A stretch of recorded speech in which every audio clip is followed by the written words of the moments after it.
श्री परमात्मने नमः। साधन सुधा सिंधु अध्याय असत्य का त्याग तथा सत्य की खोज। आगे, असत्य नित्य निवृत्त है इसलिए उसका त्याग होता है और सत्य नित्य प्राप्त है इसलिए उसकी खोज होती है। निर्माण और खोज दोनों में बहुत अंतर है। निर्माण उस वस्तु का होता है जिसका पहले से अभाव होता है और खोज उस वस्तु की होती है जो पहले से ही विद्यमान होती है। सत्य का अभाव विद्यमान है ही नहीं, ना भावो विद्यते सता। अतः सत्य की खोज होती है, निर्माण नहीं होता। जब साधक सत्य की सत्ता को स्वीकार करता है तब खोज होती है। खोज के दो प्रकार हैं। एक तो कंठी कहीं रख कर भूल जाएं तो हम उसको जगह जगह ढूंढते हैं, और दूसरा कंठी गले में ही हो तथा वहम हो जाए कि कंठी खो गई तो हम उसको जगह जगह ढूंढते हैं। परमात्म तत्व की खोज गले में पड़ी कंठी की खोज के समान है। तात्पर्य है कि जिस परमात्म तत्व को हम चाहते हैं और जिसकी हम खोज करते हैं वह परमात्म तत्व अपने में ही है, परंतु संसार अपने में नहीं है। जो अपने में है उसकी खोज करने से परिणाम में वह मिल जाता है, परंतु जो अपने में नहीं है उसकी खोज करने से परिणाम में वह मिलता नहीं, क्योंकि उसकी सत्ता ही नहीं है। परमात्म तत्व कभी अप्राप्त है ही नहीं, उसकी विस्मृति हुई है, अप्राप्ति नहीं हुई है। यह विस्मृति अनादि और शांत अंत होने वाली है। जैसे दो व्यक्ति आपस में एक दूसरे को पहचानते नहीं तो यह अपरिचय कब से है, इसको कोई बता नहीं सकता। हम संस्कृत भाषा नहीं जानते तो यह ना जानना कब से है, इसको हम बता नहीं सकते। तात्पर्य है कि व्यक्तियों की सत्ता, हमारी सत्ता, संस्कृत भाषा की सत्ता तो पहले से ही है, पर उनका परिचय पहले से नहीं है। ऐसे ही विस्मृति के समय भी परमात्म तत्व की सत्ता ज्यों की त्यों है। परमात्म तत्व तो नित्य प्राप्त है, पर उसकी विस्मृति है, अर्थात उधर दृष्टि नहीं है, उससे विमुखता है, उससे अपरिचय है, उसकी अप्राप्ति का वहम है। परमात्म तत्व की खोज करने पर यह विस्मृति मिट जाती है और स्मृति प्राप्त हो जाती है। नष्टो मोह स्मृति लब्धा। परमात्म तत्व की खोज में अभ्यास नहीं है। अभ्यास करने से हम तत्व से अलग हो जाते हैं। ज्यों अभ्यास करते हैं त्यों तत्व से अलग होते हैं। इसलिए कहा है, श्रुति पुराण बहु कहेऊ उपाई, छूट न अधिक अधिक अरुझाई। अगर साधक को अभ्यास करना ही हो तो इतना ही अभ्यास करे कि मुझे कुछ नहीं करना है। हमारा स्वरूप चिन्मय सत्ता मात्र है। सत्ता मात्र में कभी चिन्ह मात्र भी कोई कभी नहीं आती कमी, कारण कि भाव का अभाव हो ही कैसे सकता है। इसलिए अपने लिए कभी किंचित मात्र भी किसी चीज़ की जरूरत हुई नहीं है, नहीं होगी नहीं और हो सकती नहीं। अतः अपने लिए अपने को कुछ नहीं करना है। करने तथा न करने का आग्रह होने से अहंकार आता है और करने तथा न करने का आग्रह न होने से अहंकार छूट जाता है।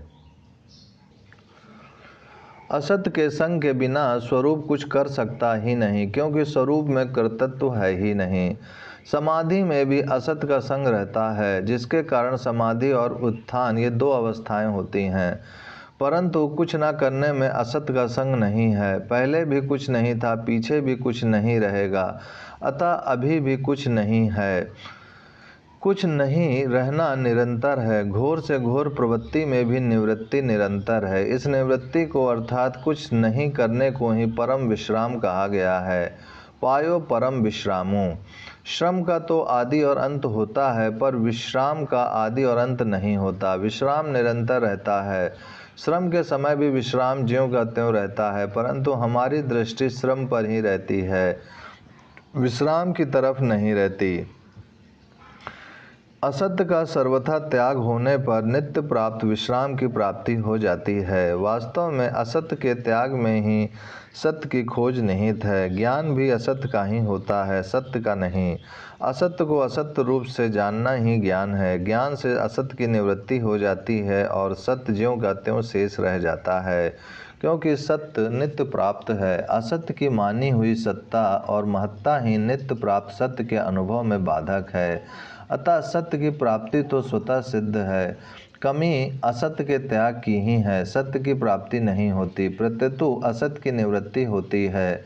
असत्य की सत्ता कल्पित है, उसका कोई मूल आधार नहीं है। अतः असत्य का त्याग स्वतः है, सुगम है और श्रेष्ठ है। इसमें एक मार्मिक बात है कि वास्तव में असत्य का त्याग नहीं करना है, प्रत्युत असत्य के अभाव का अनुभव करना है। नास्तो विद्यते भावा, असत्य की सत्ता विद्यमान नहीं है, कारण कि त्याग करने से अहम त्यागी शेष रहेगा, जबकि अभाव को स्वीकार करने से अहम शेष नहीं रहेगा। जब तक अहम रूपी अणु है तब तक असत्य का संग है। असत्य का वास्तविक त्याग अहम रूपी अणु के टूटने पर ही होता है। स्वरूप में अहम नहीं है, अहम रहित स्वरूप का बोध ही वास्तविक बोध है। अहम रहित स्वरूप का बोध होने के लिए दो युक्तियां बहुत काम की हैं। पहली, सुषुप्ति में अहम नहीं रहता पर स्वरूप रहता है, अतः सभी को सुषुप्ति के समय अहम के अभाव का और स्वयं के भाव का अनुभव होता है, जिसका स्पष्ट बोध जगने पर होता है। जैसे जगने के बाद हम कहते हैं कि मैं ऐसे सुख से सोया कि कुछ पता नहीं था, परंतु कुछ पता नहीं था इसका तो पता था ही। अतः कुछ पता नहीं था यह अहम का अभाव है, और इसका ज्ञान जिसको है वह अहम रहित स्वरूप है। जीव अनेक योनियों में जाता है तो योनियां बदलती हैं, शरीर बदलते हैं, पर स्वयं वही रहता है। अलग अलग योनियों में अहम भी अलग अलग रहता है, पर स्वयं की सत्ता सभी योनियों में एक ही रहती है। मैं हूँ यह अहम सहित सत्ता है, और है यह अहम रहित सत्ता है। साधक को चाहिए कि वह मैं हूँ को ना देखकर है में ही रहे। मैं अहम तो तू यह और वह हो जाता है, पर है सदा है ही रहता है।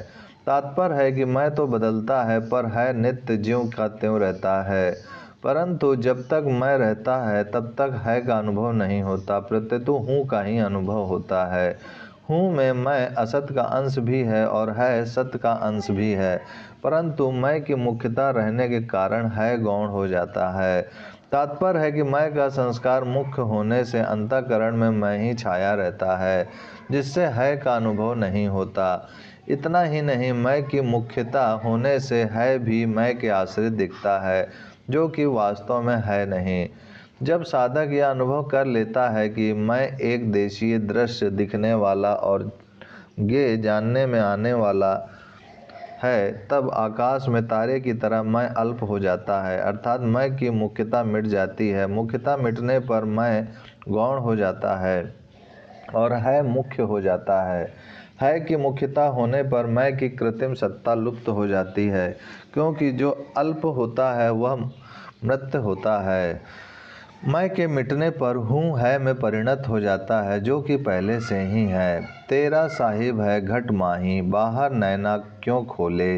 कहत कबीर सुनो भाई साधो, साहिब पाया तृण ओले। मैं ही तृण है जिसकी ओठ में है छिपा हुआ है। इस प्रकार अहम रहित स्वरूप के साक्षात्कार को ही उपनिषद में कहा है आत्मा नाम चेद। इस अहम रहित चिन्मय सत्ता में न देश है, न काल है, न वस्तु है, न क्रिया है, न व्यक्ति है, न घटना है, न परिस्थिति है, न अवस्था है, न जड़ है, न चेतन है, न स्थावर है, न जंगम है, न लोक है, न परलोक है।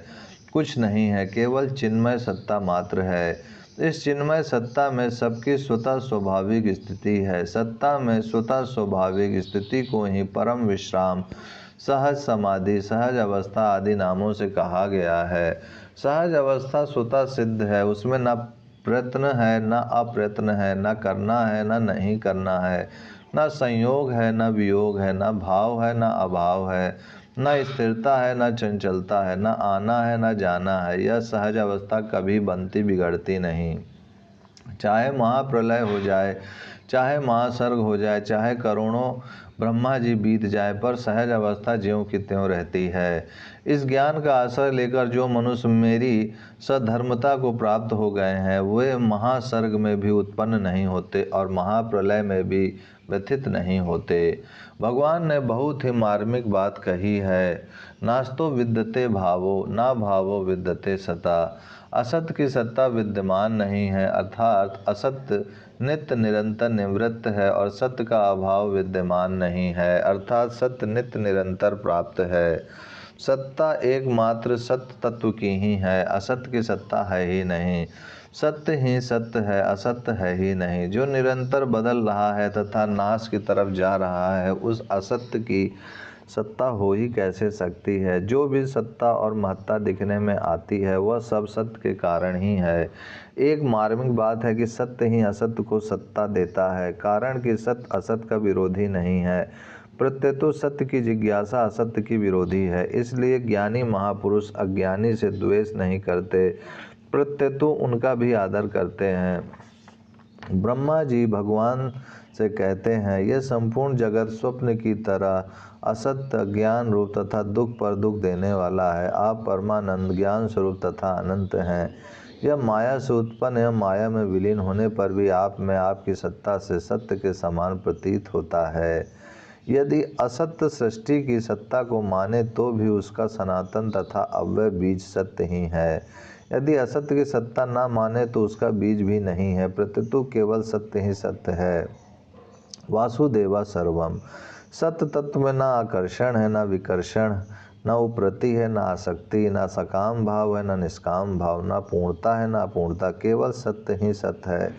आकर्षण, विकर्षण, उपरति, आसक्ति आदि सब सापेक्ष हैं, पर तत्व निरपेक्ष है। अतः साधक की दृष्टि सत्य की तरफ ही रहनी चाहिए। जिसकी सत्ता ही नहीं है, उसकी तरफ क्या देखें।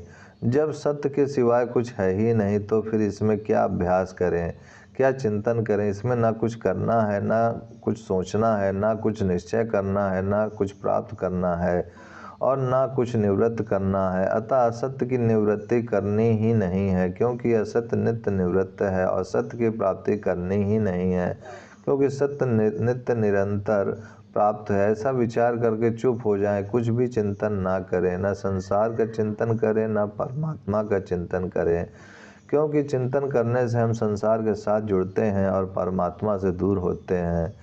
अतः चिंतन नहीं करना है, प्रत्युत चिंतन करने की शक्ति जिससे प्रकाशित होती है, उसमें स्वतः सिद्ध स्थिति का अनुभव करना है। जिस ज्ञान के अंतर्गत वृत्तियां दिखती हैं, उस ज्ञान में स्वतः सिद्ध स्थिति का अनुभव करना है। अपने आप कोई चिंतन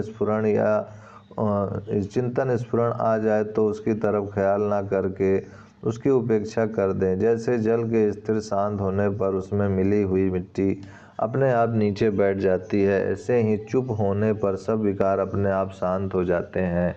अहम गल जाता है और वास्तविक तत्व अहम रहित सत्ता का अनुभव हो जाता है। ओम शांति शांति शांति।